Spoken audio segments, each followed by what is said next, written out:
Sekarang kita akan membahas perkara-perkara yang wajib dilakukan karena berbuka. Ya, berbuka di sini yang dimaksud adalah karena batal puasa atau karena memang tidak berpuasa.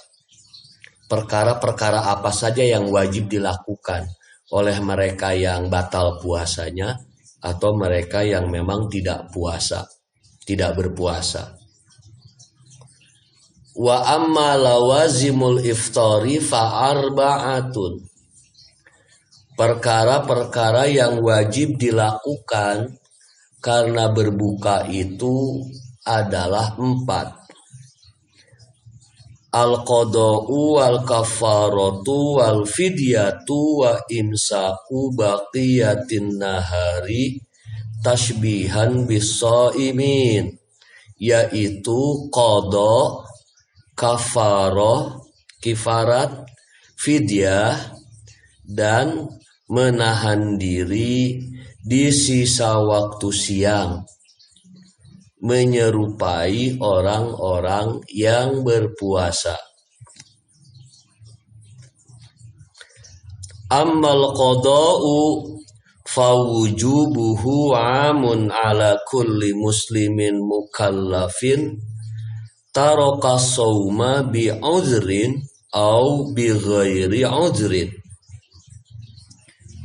Adapun qada, maka kewajibannya adalah umum, berlaku umum bagi setiap orang muslim mukallaf yang meninggalkan puasa, baik karena uzur atau tanpa uzur. Siapapun yang batal puasanya atau siapapun yang tak melaksanakan puasanya padahal ia adalah muslim yang seharusnya menjalankannya, ya, maka baginya qada. Ia harus mengganti puasa yang ditinggalkannya itu di waktu lain, baik ia berbuka atau tidak berpuasa. Tidak berpuasa karena uzur, karena ada halangan, ataupun karena tidak ada uzur, tidak ada halangan. Fal haidu taqdi shauma wa kadzal murtaddu. Maka wanita haid melakukan qada puasa, demikian pula orang yang murtad. Ya. Seorang wanita yang haid sehingga ia tidak boleh berpuasa, maka puasa yang ia tinggalkan karena uzur haid itu harus diganti sebanyak jumlah hari puasa yang ditinggalkan. Seorang muslim yang murtad kemudian ia kembali menjadi muslim, maka puasa yang ia tinggalkan di masa kemurtadannya itu harus diqadha, harus diganti. Ya. Wa ammal kafiru was-sabiyyu wal majnunu fala qada'a alaihim. Adapun orang kafir, anak kecil, dan orang gila, maka tidak ada kewajiban qada bagi mereka. Kalau seorang muslim yang murtad kemudian ia muslim kembali, puasa yang ditinggalkan selama, ya, puasa Ramadan yang ia tinggalkan selama masa kemurtadannya itu harus diqadha, ya. Seorang muslim murtadnya selama 2 tahun, misalnya tahun ketiga ia kembali menjadi muslim, bertaubat, maka puasa di 2 Ramadan yang ia tinggalkan itu harus diganti. Namun jika seseorang yang sebelumnya kafir, ya, non muslim, kemudian ia menjadi muslim, maka puasa yang tidak dilakukan di masa kekafirannya itu tidak perlu diqadha ya. Berbeda dengan orang murtad. Demikian juga tidak wajib mengqadha itu anak-anak kecil ya yang tidak berpuasa karena mereka bukan mukallaf ya. Lain halnya jika mereka sudah balik tidak berpuasa. Nah, puasa yang ditinggalkan ketika mereka sudah balik ini harus diqadha karena mereka muslim mukallaf ya. Demikian juga tidak harus mengqadha itu adalah orang-orang gila ya. Orang-orang gila, puasa yang ditinggalkan di masa kegilaannya itu tidak ada kewajiban qadha mengganti bagi orang-orang gila ini. Wala yustaratu at-tatabu'u fi qada'i Ramadan. Tidak disyaratkan keberturut-turutan pada qadha puasa Ramadan. Walakin yuqda kaifa sya'a mutafarriqan wa majmu'an. Tetapi ya, ia dapat dilakukan qadha atasnya, atas puasa Ramadan itu dengan cara bagaimanapun yang dikehendaki, terpisah-pisah dan dihimpun. Seorang wanita haid misalnya meninggalkan puasa Ramadan selama 10 hari.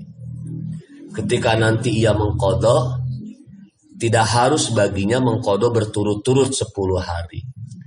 Boleh dipisah-pisah ya. Bulan ini mengqadha 5 hari, bulan berikutnya mengqadha 5 hari lagi. Itu boleh. Mengqadha sekaligus 10 hari pun itu boleh. Silahkan mengqadha dengan cara yang disukai. Bisa terpisah-pisah, bisa mengqadha sekaligus. Wa ammal kafaratu fala tajibu illa bil jima'i.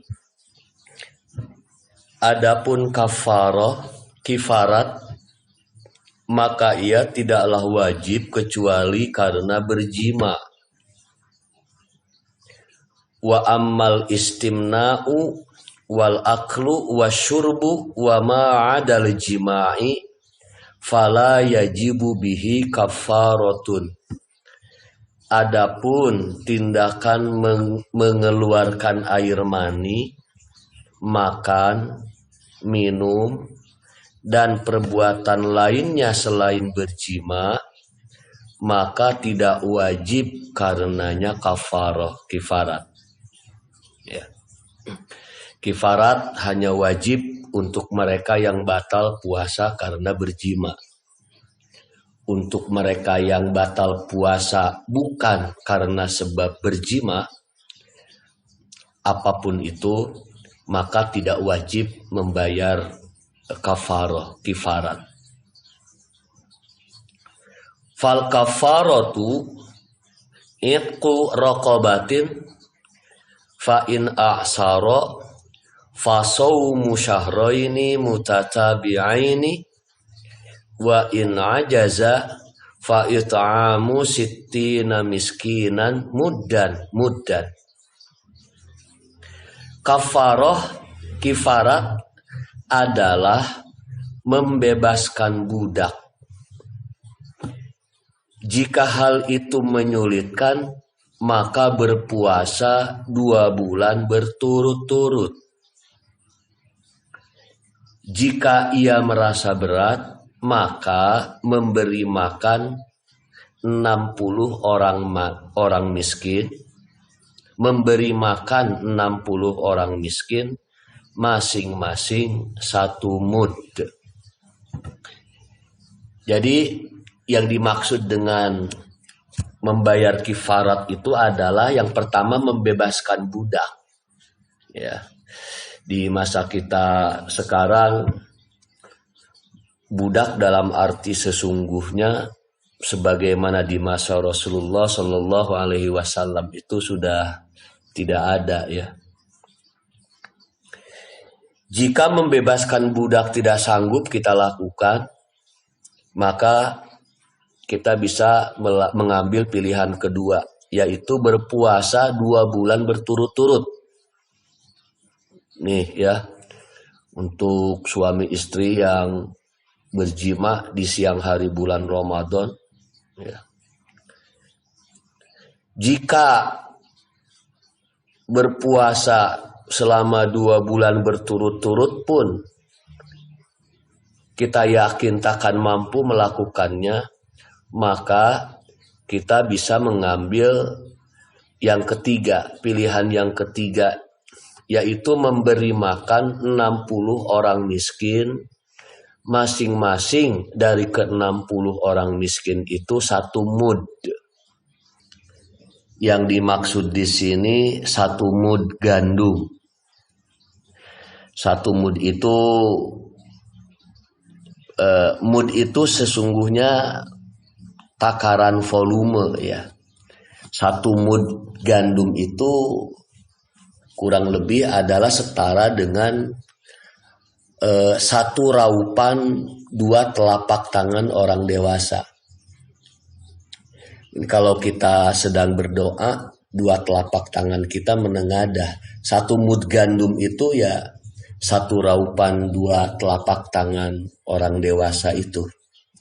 Kalau dikonversi ke beras di masa kita sekarang, 1 mud gandum setara dengan 0,6 kilogram beras. Jadi memberi makan 60 orang miskin dengan beras itu sama dengan memberi beras ke 60 orang miskin sebanyak 0,6 kilogram dikali 60. Ya, berapa tuh? Silahkan dihitung sendiri.